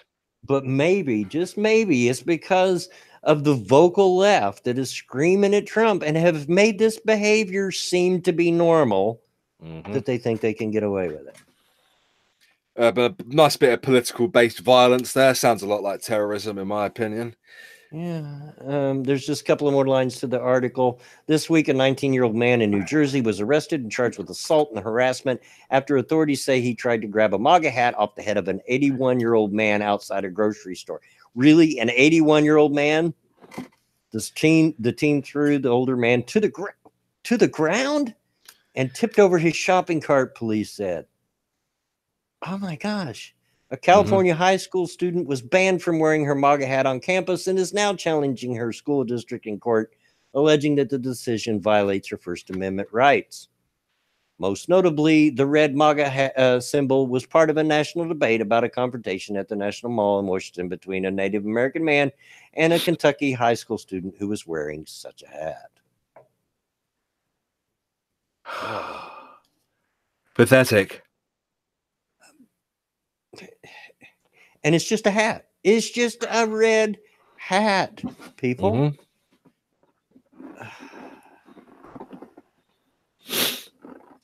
Yeah, I think it's completely pathetic, assaulting people because they're open about their political affiliation.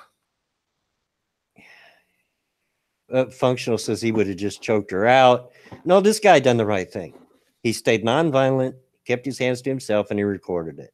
I believe that's probably the right thing to do that. Now, had she gotten violent to the point where he worried for his personal safety, then yeah, all bets are off. Absolutely. Absolutely. Somebody comes at you like that, you have the right to defend yourself. Yeah.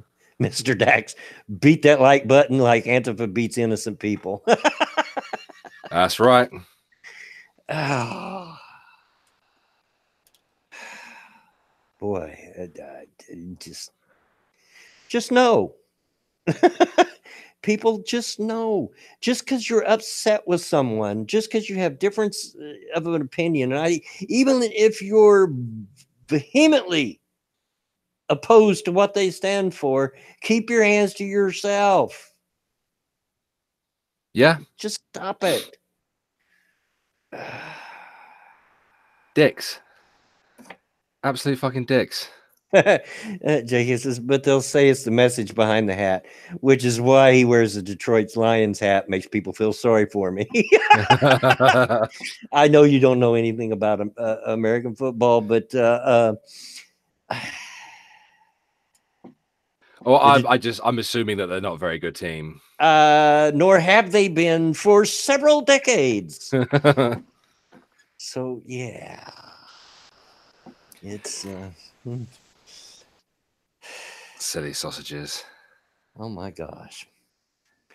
Well, at that point, that's the last of the stories that I've got, and we're late enough into the stream where story time. Well, it's almost story time. I'm not going to read a story yet because I don't have one ready. I can't think of one.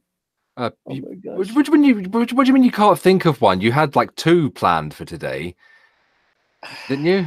Yeah, that was that was Thursday though. Well, you didn't tell both the stories, did you? No, but I forgot what it was. I need to start writing these down. I seriously do. I need to start writing down what it is I'm going to tell for a story before I have the stream, while it's fresh in my mind, because it's the only way I'm going to remember. You write it down. That's what I said. I'm going to have What's going on, P-Dog Night? I'm going to have to start writing it down, but maybe if we talk to the chat for a couple of minutes, maybe something will come to me. Well, whilst we're here, right, guys, if you'd like to support the stream, support Bloodwing, support Redneck Radio, you can do so by dropping a like on the stream, sharing it to your favorite social media, sharing it with your friends and family. And of course, I think we should probably, donate to the old man, because first and foremost, he is an old man who needs money. He needs money for a whiteboard and some pens to write on the whiteboard so he can remember to say things during the stream. So you can do that by donating via his Streamlabs, and Patreon links are down below. J-Kid, shush. Even if it's true, shush. He says, if he wrote it down, he would be able to read it.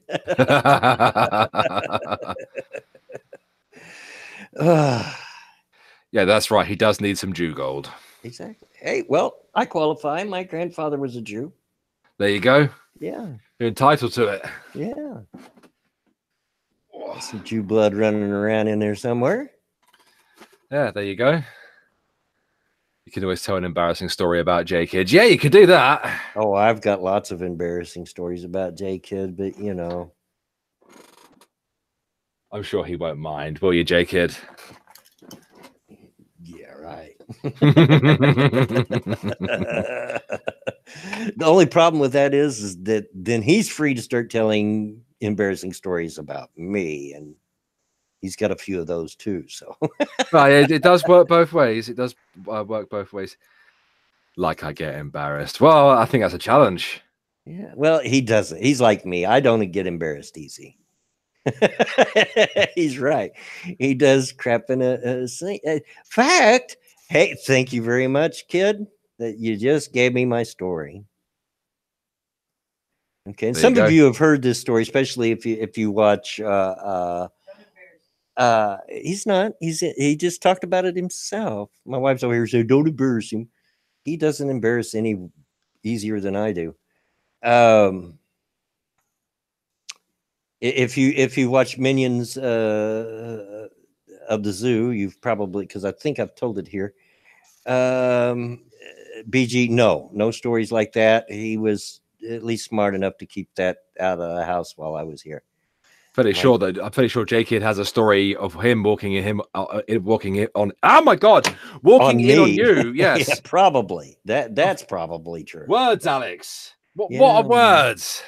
So there's one day that we're here, and we've got a small house with a lot of people in it usually, and so you learn to ask before you go to the bathroom. Does anybody else have to go to the bathroom before I get in there? Right?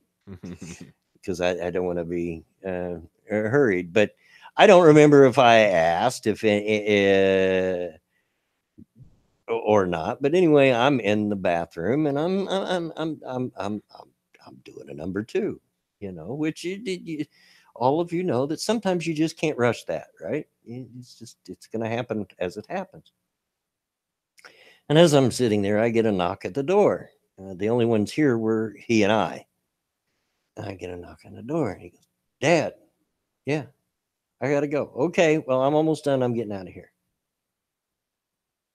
About 15 seconds later, knock on the door. "Dad, I really got to go. I've got to, like, I really got to go." "Okay, I'm hurrying. I'm finishing up now. I just got to, wipe or whatever, and I'll be out of here." And so I finished my business, and I come out of the bathroom, and the second I hit the bathroom, I'm like, "Okay, it's open." And about that time, I hear, "Ah!" And I walk around the corner, and there he is, sitting on the kitchen sink, taking a dump. At least he went in the side that has the garbage disposal. But the way that my kitchen sink is set up, he was in full view of the street outside, because there's a window right behind his butt.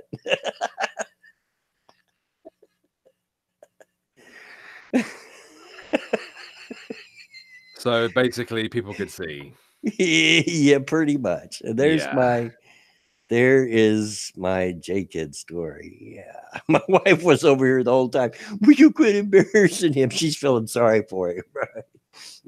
"Quit embarrassing your son." Bless you, J-Kid. Bless you. Hey, it's not my fault I didn't have a story for today, and he happened to give me one.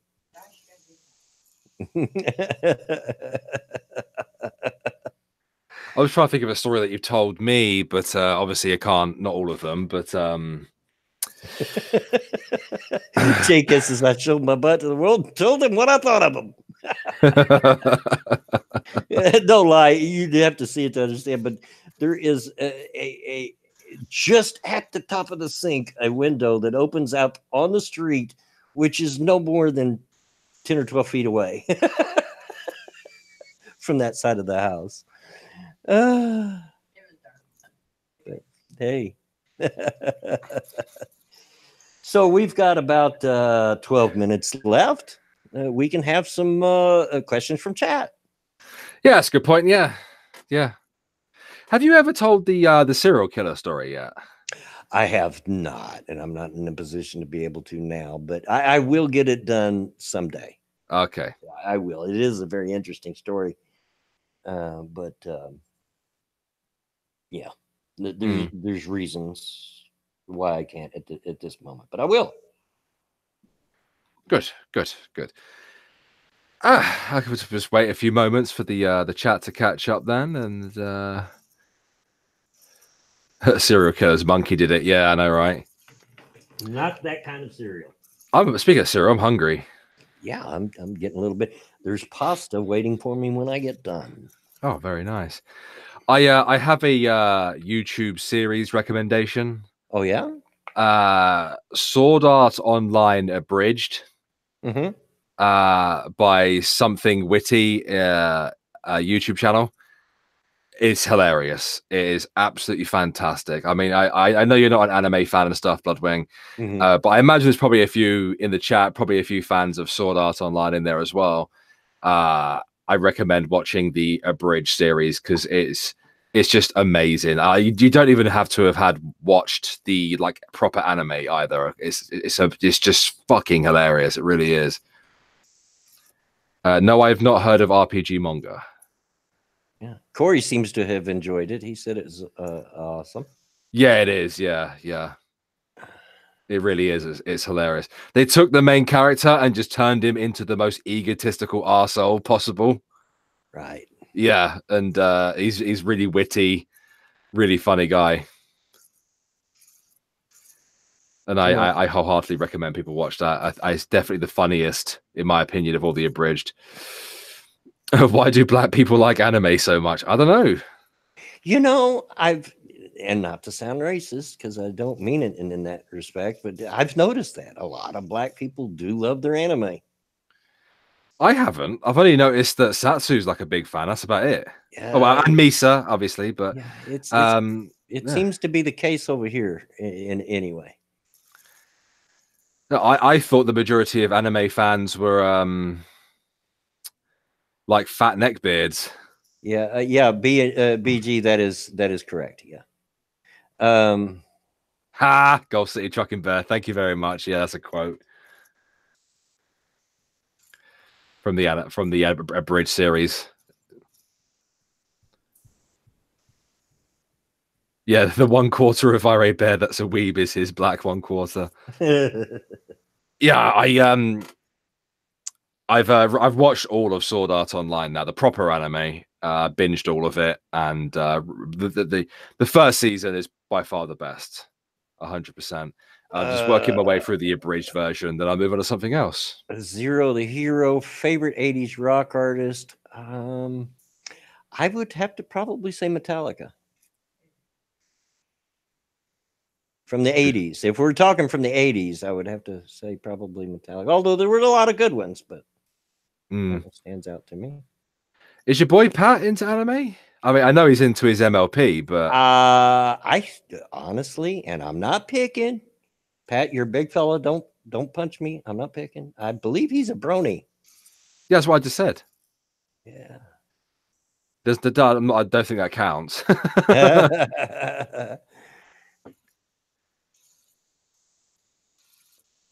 There's a question for you there from Connor Ewan. Have you ever thought about reading out bureau submitted stories? Actually, I just last stream I read one from he's in the chat. From one of the viewers, and I even made the case then that if you want to send me stories, send them to my DMs on Twitter. It's always open. Yeah, or use the hashtag BWingNews. Yeah, and I will read them as long as they're not unfit for human consumption. This is a family show, after all. He says that. Meanwhile, I'm the one effing and jeffing on the stream. Yeah. Zero the Hero. When I think of Van Halen, I don't think of them as an 80s group. I think of them in the 70s because I seen them in concert in the 70s when they were first getting going. So I guess that's subjective whether they were 80s or 70s. And yes, yeah, you guys should definitely check out Overlord. The first part of season 2, not that great. The Lizard Man arc, I always skip it. I don't find it entertaining at all. I really don't like it. But the rest of it's amazing. Season 3 in particular is awesome. One of these days, and I promise I am going to do it. One of these days, I'll have a stream. It probably won't be 2 hours, but I'll have a stream, and we'll talk about just rock and roll because it is a subject near and dear to my heart. Our functional said he downloaded it because of your video, just haven't had the attention to devote. That's fine. That's fine. Lizard Master Race. Any more questions, guys? No, Christine Moores, you don't understand. Neither of us are very easily embarrassed. I'll tell you a real quick bonus story, and I've told this before, I think on this stream, but I'll tell it again. When my youngest daughter was, I don't know, 13 or 14, you know, at that age where they're really concerned about, you know, what other girls think about them and so forth. We were at Kroger, the local supermarket, and she's seen some friends of hers. And she whispers at me, "Dad, don't embarrass me," because she knows how I am. Which I took up as a challenge. And because over the PA they were playing a Beatles tune, I start dancing in the middle of the aisle. And in case you haven't noticed, I'm very white and I can't dance. But I done the best that I could. She like smacks me in the shoulder, "Dad." Bloodwing is white. Yes. White. I cannot dance. I get it from my father. You know, back in the old days, they had a show called American Bandstand, you know, and part of that show, they would dance to popular songs. In the 50s, here locally, we had a show, and him and I don't know if it was mom or his girlfriend at the time. I think it was another girlfriend other than my mom, but he was on that show, and on camera, he trips over the camera cable and falls to the ground. I know I've not watched Shield Hero yet, but don't worry, I will. Corey, no, I've never heard of Cactus, but I'll check it out. And we're having two very different lines of conversation here. Yeah, I think. that's all right. All right, but have you seen One Punch Man? I know of One Punch Man, but I haven't watched it. As with all things, I'm incredibly picky, and it doesn't look like it would appeal to me. Yeah, Jake is even back when he could walk, he couldn't dance. This is true. One of the few times I have been embarrassed in my life, I was about 15 years old, and I had a friend who was a few years older than me, a very good friend. He's no longer living now, Ralph. God bless him. He died of cancer, withered away to nothing. But way back in the 70s, in the day, he was trying to teach me how to dance, and we were dancing to a song by the group Foghat, and we had the radio cranked up, and it was just he and I, and we were doing dance moves, and I was really getting into it, and in walked his sister and just fell in the floor laughing. I don't think I ever tried to learn to dance again. I did dance a few times, but I never tried to learn anymore. You should take up dancing now to get the blood flow going. Zero the Hero, Slow Ride. Yeah, that's the group, but I believe it was to the song I Just Want to Make Love. Yeah. Corey, Suzuki or Sasuke, I think it's pronounced. I don't dance, I air guitar. Yeah. Oh, I do that and play a mean air drums. I beat the tar out of my car steering wheel, you know, while I'm listening to the radio. Yeah, I get like that as well. Christine Morse, if I could, I would set the date before the stream was over, but I have no idea when I would do it. I'll just have to see when it's in the mood, but I'll make sure that it's set up in time for everybody to know.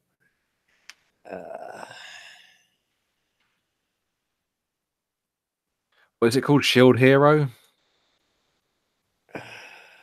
Yeah, I think it's called Shield Hero.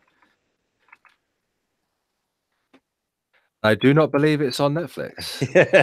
Jacob says, "Hey, Bear, if he tried dancing now, we'd have the wrong kind of blood flowing on our hands." This is true. This is absolutely. I'm the guy that was asked to stand up live on camera on Lords of the Night and nearly fell down just from the act of standing up. Fair enough. And poor Scribe's like, "Oh, no, sit down, sit down, sit down." Connor, you and I want you love me. Well, you haven't really given me much reason to love you. The Rising of Shield Hero. Is it on Netflix? Rising of Shield Hero. On Crunchyroll. I'll probably just get it on Kiss Anime, to be honest. I don't think it's on Netflix. I've been watching most of my anime on Netflix recently, including the 7 Deadly Sins and the Deadly Seven. I've just been watching World War II documentaries on Netflix lately, which will be a shock to no one that knows me. Well, they're always interesting. Yeah. They are always interesting. I like the World War II documentaries that focus on the insane mind of Hitler, about the insane weapons he tried to commission. Did he come up with some good ones? Like the friggin' air gun, for example, and the sound gun. Yeah, and there's evidence he even tried his hand at trying to figure out time travel. Yeah, I've heard that, and some stuff to do with the occult and underwater tanks. Yeah. And some of that stuff wasn't so crazy. Some of that stuff worked, like the giant, artillery cannons that were on rails. That actually worked. And, at the beginning of that war, our tanks were absolutely no match for Panzers. No match at all. It was like shooting fish in a barrel for the Panzers. Did I hear about the gay bomb? No. No, I have not. Oh, isn't that something you guys tried to develop? The gay bomb? I don't know. We tried to figure out bat bombs before. I know that, so it wouldn't surprise me. Yeah, I'm fairly sure that's an American thing, isn't it? The gay bomb. It wouldn't surprise me. And I just have to say this as well. In regards to anime, Netflix doesn't arrange anime in the correct way. For example, with Sword Art Online, the second season, the first half of the second season, as shown on Netflix, is the Sword Art Online alternate, which is the gun game, the Gun Gale Online, for example. And I'm fairly sure they didn't organize the Seven Deadly Sins properly either, because it's organized into 3 seasons, but the second season's only like 4 episodes long, so it's like such first world problems, Bear.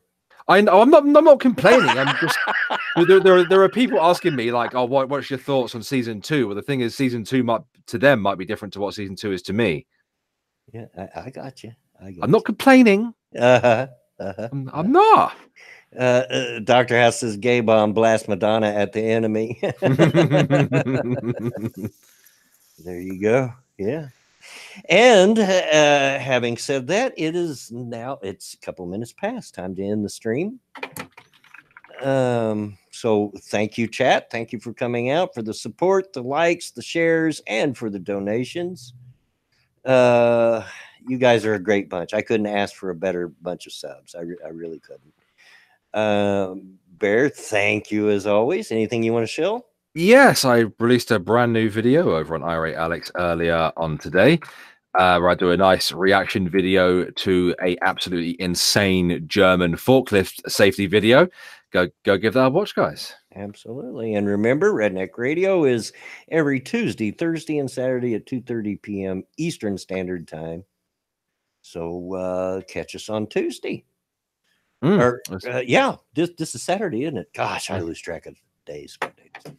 At any rate, as always, get out of my yard. See you later, guys. Have a good one.